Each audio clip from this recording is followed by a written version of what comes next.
नमस्कार, मेरा नाम आलोक है। आप लाइव स्ट्रीज देख रहे हैं। बिहार बिग डिबेट में आपका बहुत स्वागत है। देखिए, वक्फ संशोधन बिल 2025 में पेश भी हो चुका है। क्या पास भी होगा? हालांकि ज्यादा संभावनाएं हैं कि पास भी हो ही जाएगा, क्योंकि एनडीए के तमाम जितने घटक दल हैं वो इसके साथ हैं। जेडीयू ने इसका समर्थन कर दिया है, एलजेपी ने इसका समर्थन कर दिया है, तमाम जितने जो अलायंस पार्टनर है बीजेपी की, उसने इसका समर्थन किया है। वक्फ संशोधन बिल, आखिर वक्फ बोर्ड की जो संपत्तियां हैं उसमें उसके नियमावली में संशोधन करने की क्या जरूरत आन पड़ी है? क्या सच में ये सिर्फ सियासी चाल है, या मुसलमान, जिस तरह से मुसलमान अक्सर कहते हैं कि हम सिर्फ निशाने पर रहते हैं, होता कुछ नहीं है, सिर्फ निशाना बनाता है। चुनाव भी है आगे बिहार में, इसका कितना इफेक्ट पड़ेगा? हमारे साथ अफजल इमाम जी हैं, पटना के पूर्व मेयर रहे हैं, बहुत स्वागत है आपका। हमारे साथ नीरज कुमार जी हैं, बीजेपी के प्रखर वक्ता हैं, बहुत स्वागत है आपका। अफजल साहब, हम बात करेंगे वक्फ बिल की, वक्फ संशोधन बिल की। वक्फ बोर्ड की संपत्तियां रही हैं, बहुत सारी संपत्तियां रही हैं। आज किरण रिजिजू भी कह रहे थे कि बहुत सारी ऐसी संपत्तियां हैं, जैसे एयरपोर्ट की ज़मीन है, पार्लियामेंट की ज़मीन है, इस पर भी ये लोग आने वाले समय में कहते कि ये हमारा है। तो कहीं ना कहीं बांधना ज़रूरी था, एक नियम लाना ज़रूरी था। अब जो डीएम को पावर दिया गया है, ठीक है, अब कमिश्नर को भी पावर दिया गया है। और जहाँ तक मस्जिदों की बात है, तो उन संपत्तियों पर तो, उन ज़मीनों पर तो कोई हक हकूक उनका कुछ है नहीं, कुछ तो अधिकार नहीं है। तो यहाँ दिक्कत कहाँ हो रही है मुसलमानों को? देखिए, आज जो संसद में पेश हुआ वक्फ संशोधन बिल, तो जो भारत सरकार ये कह रही है कि दिक्कत कहाँ है। पहले तो इस बिल को हम दिल से ही एक्सेप्ट नहीं करते हैं, इस बिल के खिलाफ हैं। यकीनी तौर पर बिल में ऐसे छेड़छाड़ हुए हैं। संसद में जेपीसी कमेटी बनी, उसमें भी जो सांसद थे, माननीय सांसद विपक्ष के और भी अदर सांसद, उन लोगों का भी ऑब्जेक्शन था। और जो वक्फ के वकला हैं, लायर्स हैं, जो देख के आए हैं, उनका भी ऑब्जेक्शन था। बहुत सारा ऐसा संशोधन है। अब आपने अभी कहा कि डीएम और कमिश्नर, तो पूरे देश में डीएम और कमिश्नर किसके अधीन काम करते हैं? ये तो सरकार के अधीन काम करते हैं। जिसकी राज्य सरकार होती है उसी के डीएम होते हैं। और वो पहले ट्रिब्यूनल था, कोर्ट था।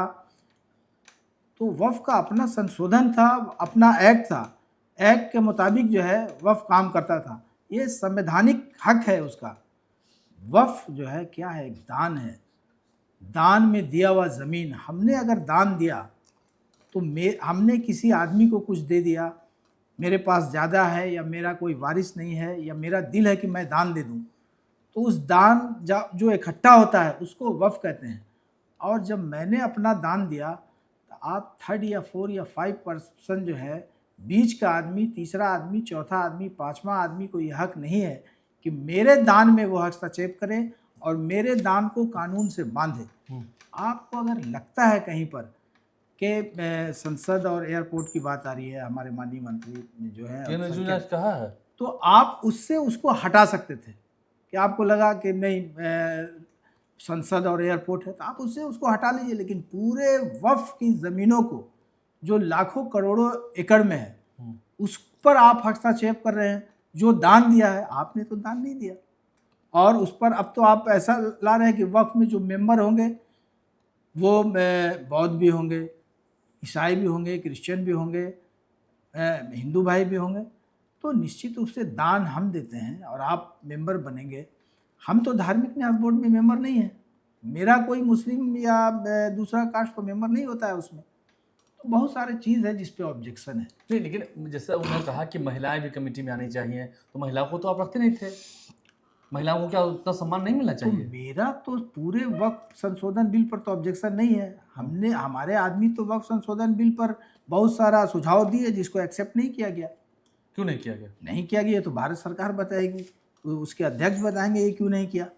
तो जो लोकसभा के सांसद लोग हैं वो लोग तो बोल रहे हैं। नहीं, ललन सिंह तो कह रहे हैं, जेडीयू पार्टी तो कह रही है कि भाई मुसलमानों को उलझाया गया है, ये एक पारदर्शी तरीका है, पारदर्शिता है, जिसे लोग कुछ और नाम भी दे रहे हैं। ऐसा है कि जो मुसलमान वहाँ लोकसभा और राज्यसभा में बैठे हैं, जिन एक्सपर्ट लोगों से, जिन स्कॉलर लोगों से इन्होंने राय लिया, तो सब कुछ तो ललन बाबू नहीं है ना। ये सब कुछ जो जदयू के माननीय मंत्री और बीजेपी के सांसद और सरकार जो बोल देगी उसको हम एक्सेप्ट नहीं करेंगे ना। वह बिल जिसके लिए संशोधन किया जा रहा है, जिस कम्युनिटी के लिए, वही तैयार नहीं है। आप मेरे लिए एक कपड़ा बनाइए और वो कपड़ा हमारे शरीर में अट नहीं रहा है, वो कपड़ा मेरे पैर तक नीचे तक आ रहा है, मेरा कुर्ता, हम उसको पहनना नहीं चाह रहे हैं। आप कहिए कि आप पर फिट है, आप पहनिए, आप बड़े स्मार्ट लग रहे हैं, बड़े अच्छे लग रहे हैं। मैं इससे, और जिस कम्युनिटी के लिए ये बिल लाया गया वो इससे इत्तेफाक राय नहीं रखता है, जो उसको एक्सेप्ट नहीं करता अल्पसंख्यक है। समुदाय के लोग हैं वो खुश नहीं हैं। बिल्कुल बिल्कुल बिल्कुल, बल्कि उनके पार्टी के लोग भी खुश नहीं है, भले वो जबान से कुछ बोल दें, लेकिन अंदर से ये सच्चाई है कि वो खुश नहीं है। चलिए, वो खुश नहीं है। नीरज कुमार जी, मुसलमान सच में खुश नहीं है जिनके लिए कपड़ा तैयार कर रहे हैं, जब वही खुश नहीं है तो आप क्या दिखाना चाह रहे हैं? और ये सच, हाँ, मैं अभी अफजल साहब की तर्कहीन बातों को सुन रहा था। पहले मैं एक प्रश्न पूछना चाहता हूं कि क्या ये जो वक्फ बोर्ड है ये धार्मिक संस्था है क्या, या ये एक्ट के द्वारा बनाया गया संस्था है? इसका उत्तर देंगे पहले, ये मुझे बताइए। बिल्कुल, ये कोई धार्मिक संस्था है या सरकार ने इसे एक्ट के द्वारा बनाया है? इसे सरकार ने एक्ट के द्वारा बनाया है या धार्मिक संस्था नहीं है? थोड़ा ज्ञान बट सुन लीजिए, उसको बनाने में अरे आपका योगदान था। सुन लीजिए, बनाने में आपका योगदान था। सुन लीजिए, वही तो मैं कह रहा हूँ, वक्फ बोर्ड कोई धार्मिक संस्था नहीं है, कोई धार्मिक संस्था नहीं है। वक्फ बोर्ड में कोई भी अगर बदलाव किया जाता है तो इसके मुसलमान अपने धर्म से जोड़कर न देखें। यह मसला बिल्कुल हिंदू मुस्लिम का नहीं है। और ये लोग जो चंद लोग अफवाह फैला रहे हैं कि मस्जिद ले लेंगे, कब्रगाह ले लेंगे, ये सरासर भ्रम फैला रहे हैं। साहब, हम भी आपकी मस्जिदों का, कब्रगाहों का उतना ही सम्मान करते हैं जितना कि अपने मंदिरों का करते हैं। ये सरासर विपक्ष अफवाह फैला रहा है। इसमें बहुत सारी विसंगतियां थी। वक्फ बोर्ड बनाया गया था कि 9,87,000 एकड़ जमीन इनके पास में है, और इनकी आमदनी देखेंगे तो लगातार गिरते जा रही है। 2007 में जब सच्चर कमेटी की रिपोर्ट आई थी तो इनकी आमदनी दिखाई जा रही थी 166 करोड़, जो कि आज की तारीख में 2025 में घटते घटते 30 लाख पर आ गई है। तो निश्चित रूप से जो वक्फ में बैठे, बोर्ड में बैठे चंद दलाल टाइप के लोग हैं, चंद मुल्ला टाइप के लोग हैं, उन्होंने इन जमीनों को बेचा, मोटा पैसा लिया है बिल्डरों से, मॉल वालों से, होटल वालों से। आप तो ये सब बात बोलेंगे ही ताकि जो मुस्लिम कमेटी के लोग हैं नहीं, सच्चाई यही, फ्रेजर रोड पे कितने मॉल बने हैं वक्फ की जमीन पर? हाँ, कितने मॉल बने हैं? पटना में, रांची में, 20 साल से हैदराबाद में मैरियट होटल बना है, 20 साल से इंडिया की सरकार है, कार्रवाई क्यों नहीं कर दिया? कार्रवाई उससे टैक्स लेता रहे। क्योंकि कार्रवाई में इसमें क्या था इनके प्रावधान में कि इन्हीं का ट्रिब्यूनल जो है वही फाइनल अथॉरिटी होगा, वो जो निर्णय करेगा। लेकिन अब संशोधन के बाद ये हुआ है कि ट्रिब्यूनल के भी फैसले को चैलेंज किया जा सकता है, लोग कोर्ट में अपील कर सकते हैं। नहीं, विपक्ष के नेता कह रहे थे सदन में कि आप सीधा चाहते हैं कि मुसलमान इस देश को छोड़ दें। नहीं, देखिए, बिल्कुल नहीं है। आपका क्या योगदान है सर? बिल्कुल नहीं चाहते। वक्फ को बनाने में आपका क्या योगदान है? सरकार ने तो 1 रुपया दिया नहीं। क्या बात करते हैं? वक्फ सही मायने में धर्मनिरपेक्षता को स्थापित करने के लिए वक्फ में संशोधन किया जा रहा है। निश्चित रूप से वक्फ बोर्ड जो बनाया गया था उनकी प्रॉपर्टी को सही तरीके से मैनेज करने के लिए, ताकि जो मुस्लिम के बच्चे हैं, गरीब हैं, पसमानदा मुस्लिम हैं, गरीब मुस्लिम हैं, बोहरा हैं, अगर खानी हैं, उनको भी उनका हक मिले, उनका पिछड़ापन दूर हो, जो पिछड़े मुस्लिम है उनको आगे आने का मौका मिले। लेकिन वक्फ बोर्ड अपने इस काम को ठीक ढंग से नहीं कर सकी, इसलिए सरकार को आवश्यकता लगी इसमें संशोधन करना है। एक पूरे देश में बताइए, सिर्फ मुसलमान परिवार का गरीब बच्चा जो कि वक्फ बोर्ड की आय से कहीं उच्च शिक्षा ग्रहण कर रहा हो, विदेश में पढ़ रहा हो या हिंदुस्तान में कहीं पढ़ रहा हो, एक उदाहरण नहीं मिलेगा। हर जगह अतिक्रमण अतिक्रमण अतिक्रमण। जमीन को इन्होंने बेचा है, हड़पा है, कहीं 58,859 तो मतलब अतिक्रमण के मामले इसमें है। 13,000 मामलों पर तो मुकदमा चल रहा है इसमें, और उस 13,000 में 10,000 मामले ऐसे हैं जो कि हमारे मुस्लिम भाइयों की जमीन है। नहीं तो उनके तो ट्रिब्यूनल कोर्ट अपना था ही, उसमें कहाँ वो फैसला होगा? कातिल भी तुम ही और जज भी तुम ही, ऐसा थोड़े होता है। ऐसा है सर, ऐसा है सर। आपको पटना हाई कोर्ट संविधान में एक मिनट सर, मैं कोर्ट की बात कर रहा हूँ। पटना हाई कोर्ट और सिविल कोर्ट का उदाहरण लूं, उसमें भी बहुत सारे हजारों मामले पेंडिंग हैं, वहां भी तो न्याय समय से नहीं मिल पा रहा है। मैं क्या कह रहा था, आप बात को समझिए। मैंने कहा कि 13,000 मामले जो लंबित हैं उसमें 10,000 ऐसे मामले हैं कि उन्होंने मुसलमान भाइयों की जमीनों को हड़प लिया। ऐसा नहीं कोई हिंदुओं की जमीन को हड़पते हैं। अभी केरला में जी मुसलमानों की, और अभी केरला में कुछ दिन पहले कैथोलिक चर्च की जमीन को हड़प लिया इन्होंने। कैथोलिक कांग्रेस ने केरला ने समर्थन दिया है वक्फ बिल को, उन्होंने हड़प लिया कि किसी की जमीन को हड़प लेते ही नाजायज अधिकार। कांग्रेस का ये पाप 2013 में, ये अमेंडमेंट कोई पहली बार नहीं हो रहा है, 1995 में भी हुआ था, 2013 में भी हुआ था। 2013 में कांग्रेस ने पाप किया था, वोट की खातिर, तुष्टीकरण की राजनीति की खातिर बहुत सारी प्रॉपर्टियां वक्फ को दान दे दी गई थी दिल्ली में, और इसके अधिकारों को असीमित कर दिया गया था ताकि मुस्लिम वोट बैंक की वो राजनीति कर सके, तुष्टीकरण की राजनीति कर सके। लेकिन हम लोग वह काम नहीं करते। अभी जो इसमें सुधार हुआ है, इस पर आप देखें कि महिलाओं को उसका हक मिलेगा। जो बोहरा अगर अदर कमेटी क्यों बुला रहे हैं? क्यों हिंदू के कम्युनिटी में नहीं है क्या? अभी हमारे आपके धार्मिक न्यास बोर्ड में है? मैं बता देता महावीर हूँ, मंदिर न्यास समिति में है? थोड़ी जानकारी बढ़ा देता हूँ मैं आपकी। कलकत्ता के हुगली में तारकेश्वर बोर्ड है, पता होगा शायद आपको। अगर तब तक आप चाहें तो गूगल पे सर्च कर सकते हैं। वहाँ के चेयरमैन कौन है साहब? नाम सर्च करिए, मुसलमान है, हिंदू ट्रस्ट है, मुसलमान चेयरमैन है। कि क्यों नहीं उसमें वहाँ पर राजद कांग्रेस के लोग विरोध करते हैं उसका? ऐसा नहीं है कि और जगह नहीं है, सभी जगह सर ऐसा होते हैं। डीएम सभी जगह कमेटी में डीएम मेंबर होते हैं। इसको सिर्फ हिंदू मुस्लिम की भावना का रंग नहीं देना चाहिए। और आप एक जिम्मेदार पत्रकार हैं, आपको भी इससे बचना चाहिए। ये हिंदू मुस्लिम का मसला ही नहीं है, ये मसला है पारदर्शिता का, जिस मुसलमान के यह मसला है जवाबदेही तय करने का, यह मसला है अकाउंटेबिलिटी का। मैं फिर आऊंगा पर अफजल साहब, आपने जो कहा वो बातें तथ्यहीन थी। देखिए, ये तो पूरा मामला ही तथहीन बता रहे हैं। वक्फ जो लाया जा रहा है, अब इनको अपना पक्ष रखना है, ये किसी तरह भी अपना पक्ष रख सकते हैं। जमीन मेरी, जायदाद मेरी, मेरे लोगों ने उसको वक्फ किया। सरकार वक्फ चलाती है, जमीन भी सरकार का है क्या? जमीन भी सरकार ने दिया कभी कि वक्फ में ले लो? रक्षा और रेल के बाद तीसरी जमीन जो है प्रॉपर्टी, वो वक्फ के पास है हिंदुस्तान में। सरकार ने आपको एक फूटी कॉलोनी सरकार ने तो वक्फ की जमीनें नहीं दी। ज़मीन हमारा है, जायदाद हमारा है, चलाते हैं हमारे लोग हैं। ठीक है, हो सकता है कि हर जमात में, हर बोर्ड में, हर नौकरी में, हर पेशे में कुछ गलत लोग आ सकते हैं। उसको संशोधन करने के लिए था जो हम लोगों ने जेपीसी कमेटी में हमारे माननीय सांसदों ने दिया, उसको तो आपने एक्सेप्ट नहीं किया। अब आप कह रहे हैं कि कलकत्ता में जो है चेयरमैन कौन है, आप उसको बदल दीजिए। आप ऐसा एक्ट लिया ये कि नहीं बन सके। लेकिन मेरे यहाँ बिल में महिलाओं को मजबूत कर रहे हैं। मेरे यहाँ हज कमेटी है, उसमें संसद भी हैं, विधायक भी हैं, वार्ड काउंसलर भी हैं, महिलाएं भी हैं, सब होते हैं। लेकिन बिल ऐसा संशोधन होना चाहिए जो एक्सेप्ट हो। असल में ये पूरा मामला राजनीतिक का है। सुन लीजिए आप। क्या राजनीतिक का है बताइए? राजनीतिक का है। आप दिखाना चाहते हैं कि हम यहाँ जो है टाइट कर रहे हैं, मुसलमानों को टाइट कर रहे हैं, वक्फ को टाइट कर रहे हैं, और तुष्टीकरण तो आप कर रहे हैं। आपका तुष्टीकरण है। आप एक तरफ जो है उत्तर प्रदेश में आप देख लीजिए, कहते हैं कि ईद की नमाज सड़कों पर मत पढ़ो 5 मिनट। हालांकि हम लोग भी इसको सही नहीं मानते हैं, लेकिन 5 से 10 मिनट का नमाज है। लेकिन आपका रेगुलर त्यौहार सड़क पर होता है, हम फूल बरसाते हैं, हम पानी पिलाते हैं, हम सब कुछ करते हैं। हिंदू और मुस्लिम, सिख, ईसाई इस देश के महत्वपूर्ण जो है भाई भाई हैं, और हम लोग एक साथ चलना चाहते हैं। ये हिंदू मुसलमान का मैटर है नहीं, ये सरकार का मैटर है। सरकार हस्तक्षेप कर रही है, राजनीतिक हस्तक्षेप, और अपने जानबूझकर और अपने वोट को बढ़ाना चाहती है, तुष्टीकरण चाहती है, और वक्फ की ज़मीनों को बेईमानी करना चाहती है। वक्फ की ज़मीनों पर बड़ा बड़ा जो है, जिस तरह महाराष्ट्र में, बॉम्बे में ज़मीन दिया जा रहा है, ऐसे ऐसे लोगों को जो बड़े व्यापारी हैं हिंदुस्तान के, वक्फ की ज़मीनों को भी उनको दान करना और अपने दोस्तों को देना चाहते हैं। नीयत में खोट है। आप वक्फ की ज़मीनों पर, वो गरीबों की ज़मीन है, वो ज़मीन जिन्होंने दिया, दान में दिया, वो ज़मीन उसके लिए दिया कि लोगों का भलाई हो सके, मदरसा खुले। आप अगर बहुत मुसलमान का भला चाहते हैं तो क्यों नहीं यूनिवर्सिटी बना देते हैं? एक यूनिवर्सिटी बनाइए, कोई बड़ा अस्पताल बनाइए। ये बात तो लेकिन आप जो है ऐसा ऐसा बिल लाते हैं, कहते हैं भलाई है इसमें। ठीक है, आप इसका जवाब दीजिएगा। पहले आप देखिए, पहले शुरुआत इससे कीजिए, आपने मुसलमानों के लिए क्या क्या किया? बड़ा हिमायती आज बन रहे हैं। मुसलमानों के लिए मोदी जी की एक भी योजना बताइए जो कि धर्म का रहा आयुष्मान योजना हो, उज्ज्वला योजना हो, कोई योजना हो, सबका लाभ, सबका। अभी एक मुस्लिमों का प्रोग्राम में गए थे, कहाँ तो इतने खुल रहे हैं।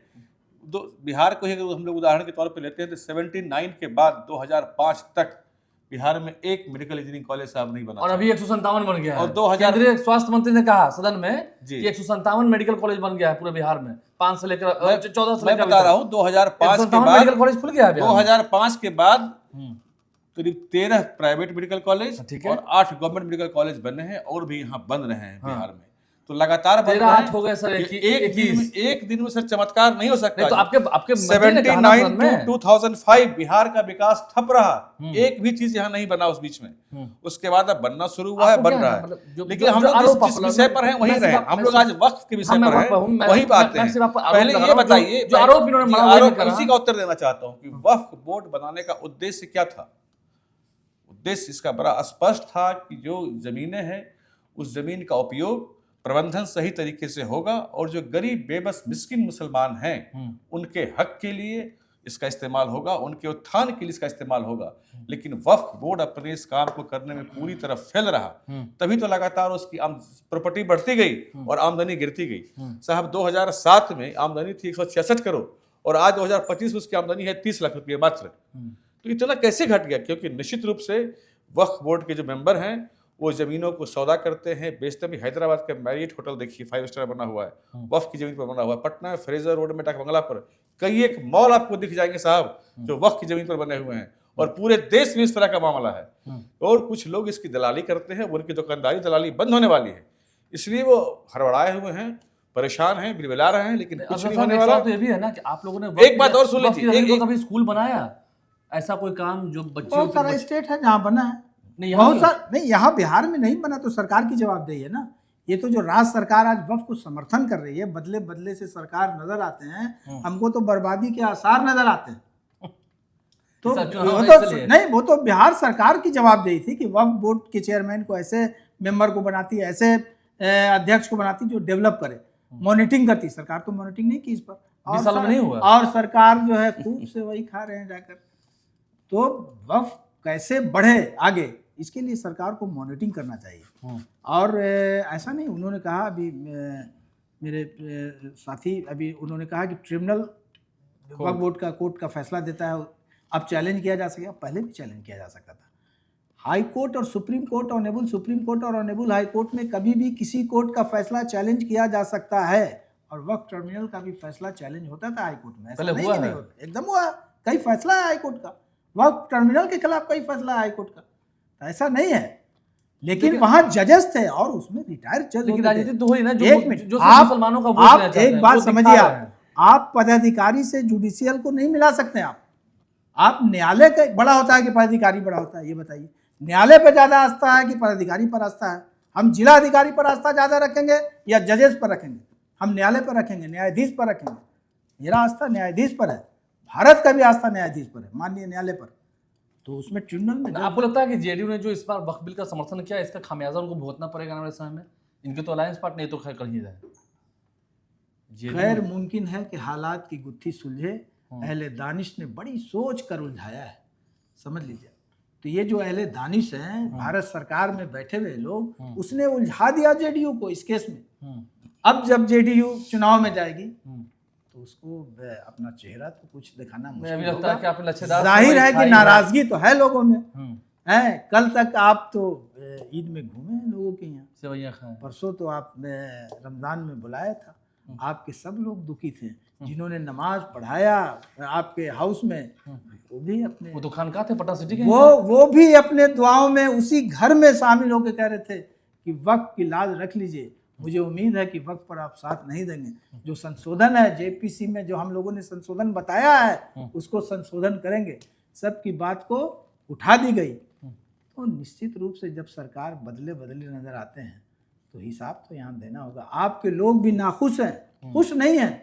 भले आपके मुंह पर ना कहें कि हम उनका राजनीतिक है, वो नहीं बोलें, लेकिन अंदर से चाहते हैं कि वक्फ बिल संशोधन में जो हम लोगों ने सुझाव दिया है, जो माननीय संसद ने दिया है, जो हमारे उलमाओं ने दिया है, जो हमारे स्कॉलर ने दिया है, उसको उस एक्ट उसमें संशोधन में जोड़ना चाहिए। जो माननीय अध्यक्ष ने भारत सरकार के आदेश पर, इंस्ट्रक्शन पर नहीं जोड़ा।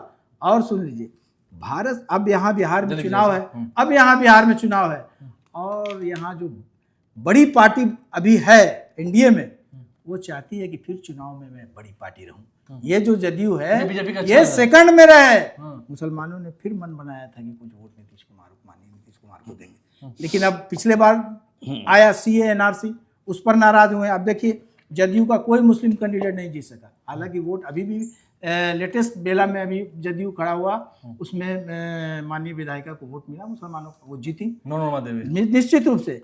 और इस बार फिर ऐसा चाल चला गया कि बड़ी पार्टी एनडीए में हम होते हैं, और ये महोदय सेकंड रहे हैं, क्योंकि कुर्सी का हस्तांतरण करना चाहते हैं, हथियाना चाहते हैं। नीतीश कुमार कुर्सी हथियाना चाहते हैं, एक बड़ा आरोप। देखिए, खैर विरोध में है, बोल सकते हैं। कुर्सी हमारे अटल जी ने नहीं तो कहा गया था कि हम तो डूबे हैं सर, तुमको भी नहीं, कोई नहीं ले डूबेंगे सर। हमारे अटल जी ने, मुख्यमंत्री नीतीश कुमार जी 400 पार हुआ नहीं, इनको भी लगता 225 नहीं होना दीजिएगा। 400 पार नहीं हुआ, इसकी चिंता आप नहीं करिए। आप ये देखिए कि मोदी जी तीसरी बार लगातार इस देश के प्रधानमंत्री बनने वाले, नीतीश कुमार ही बनेंगे देश के दूसरे, बिल्कुल बनेंगे, इसमें कहाँ संशय है।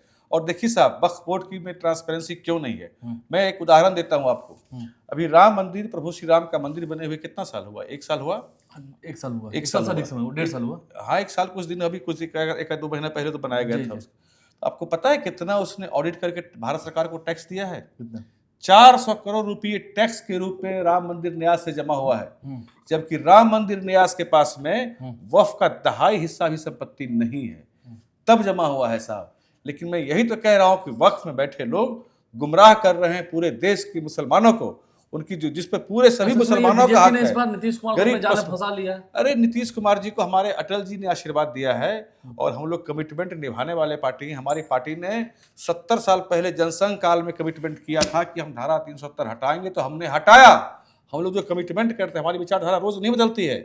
जो हम एक बार 70 साल पहले जो विचारधारा हमारी थी, आज भी वही है, कल भी वही रहेगी। चलिए, और गठबंधन धर्म निभाने के लिए हम लोग जाने जाते हैं। बहुत शुक्रिया, बहुत शुक्रिया। वक्फ बिल पर जितनी चर्चा हुई, कितनी राजनीति हो रही है, ये आपने सुना है इस वीडियो के माध्यम से। बहुत शुक्रिया आप दोनों मेहमानों का हमारे से जुड़ने के लिए।